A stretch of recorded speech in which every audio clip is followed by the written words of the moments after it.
Hi everyone, this is Rod Mercado from Financial Rescue. Welcome to Money Mornings, a program where we discuss a range of financial topics that you're most interested in.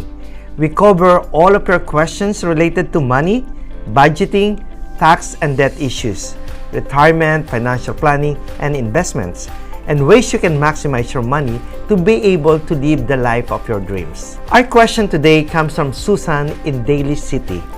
Hello, Mr. Mercado. I received stimulus checks over the last year, but just put them into savings. I do have some lingering debt, however, and was wondering if I should use that stimulus money to pay down my debt. Thanks for your question. I commend you for having the discipline to save your stimulus money. Many people have not. Also, I'm happy to hear that you have not experienced such financial hardship that required you to spend that money on basic necessities. As far as if you should use your stimulus money to pay down debt, I would say that depends. Of course, if someone is experiencing financial hardship, such as a job loss and having trouble meeting the cost of basic necessities, then that stimulus money should be allocated to cover those things. If, however, you remain employed and still have an income, then that money may be best served to pay down your debt. To determine if using your stimulus money to pay down debt is a good idea, I would suggest asking yourself a few questions about your finances first. Ask yourself if you can continue to afford groceries as well as other basic necessities. With layoffs, furloughs, medical bills, and company closures, millions of Americans have struggled to even keep food on the table. If this has happened to you, make sure you're able to afford to feed yourself and your family before deciding to use the stimulus money for anything else. This should be your first priority. Second, are you able to cover your rent or mortgage? After ensuring that your food costs are met, ask yourself if you're able to maintain your housing costs. Your rent or mortgage is likely to be your largest expense, so if you can still afford to pay your housing, this is one of the primary indicators that you could use your stimulus money to pay off other debts. Third, can you afford to pay your high priority bills on time? Additional bills that can be categorized as a high priority along with housing are utilities such as water, gas and electricity, sewer, and garbage. Basically, any utility bills, in addition to automobile loans or leases, are high priority. Falling behind on these expenses can have significant consequences, such as repossession of your car after multiple missed payments. The fourth one, do you have an adequately funded emergency fund? Most financial experts advise having 3 to 6 months worth of expenses in a highly liquid saving account.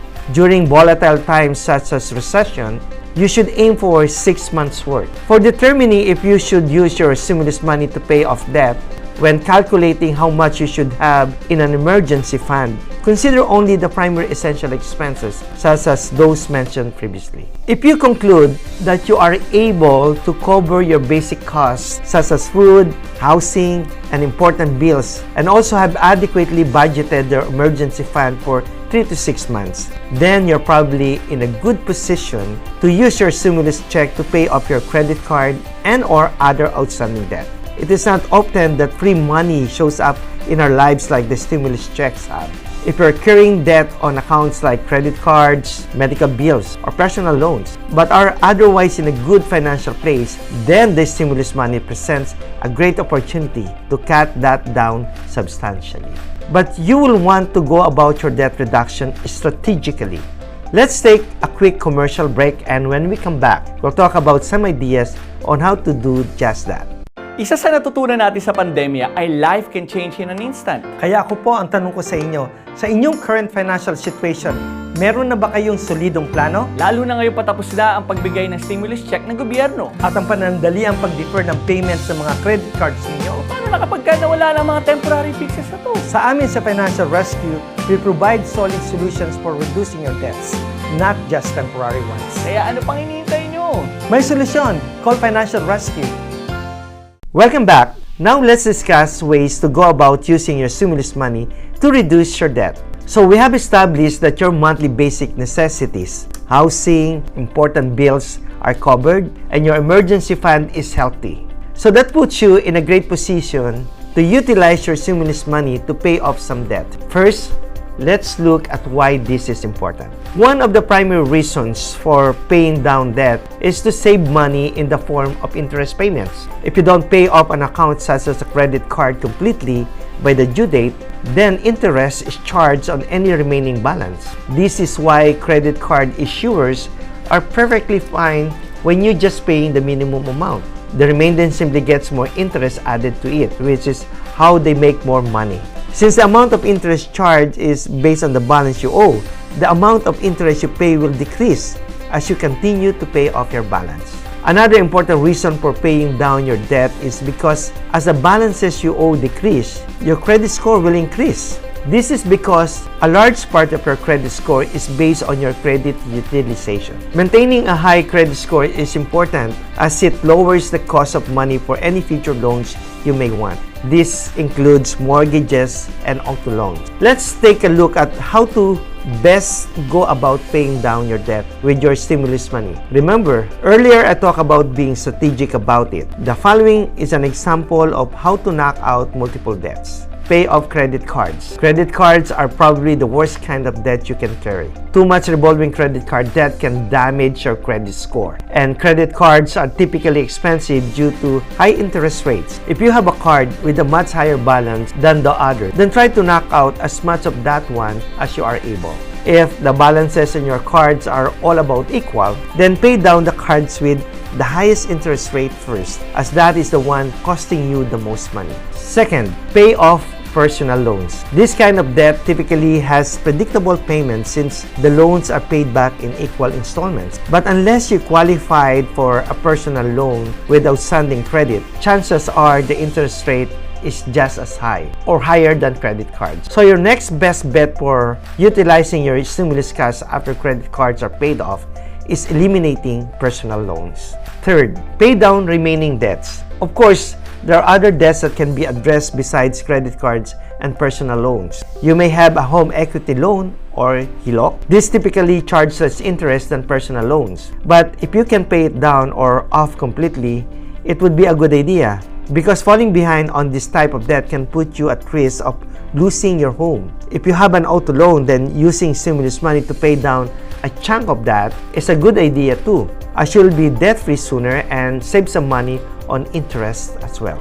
Many people are set financially in terms of meeting their monthly obligations as well as having a healthy emergency fund, but are simply overwhelmed with debt and don't know where to begin.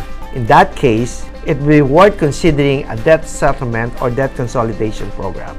These programs can often save consumers 40 to 60% of the total amount of debt that they enroll, in addition to reducing the amount of time it takes to pay it off. With Financial Rescue, for example, our clients are guided by highly trained consultants in addition to receiving a pre-consultation and budget analysis. Our program saves consumers time and provide peace of mind that their challenges are being handled by professionals every step of the way. Financial Rescue is always looking for ways to improve our service, and I'm happy to report that we have quite a few new programs and initiatives to help serve our clients. First, for a limited time, I'm excited to announce that Financial Rescue is guaranteeing the lowest program payment for our debt relief services.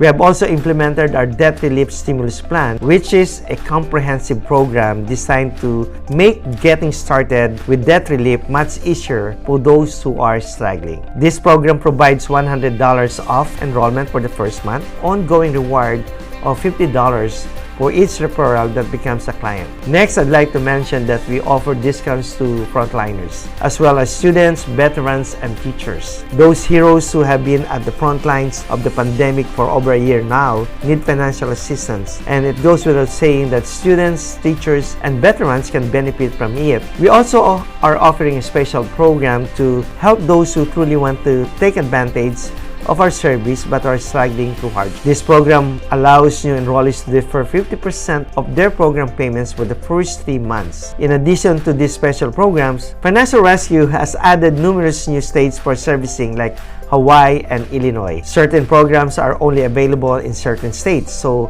it is best for those interested to talk to one of our certified debt consultants to see what they qualify for. I also would like to mention that in addition to additional states, Financial Rescue has launched new debt relief options, including debt validation and debt consolidation programs. Speak to one of our debt consultants to determine what is best for you. And of course, don't forget that Financial Rescue handles tax-related issues as well. We save our clients time and money and provide them peace of mind by resolving both current and previous year's tax filings. Lastly, I just mentioned that Financial Rescue has always maintained that providing education to consumers, whether they are clients or not, is a core value. And because of this, I would like to encourage everyone to visit our YouTube channel and to make sure to subscribe, as we are always posting new videos full of valuable financial tips, advice, and education. Thanks for tuning in, and we will see you on our next episode.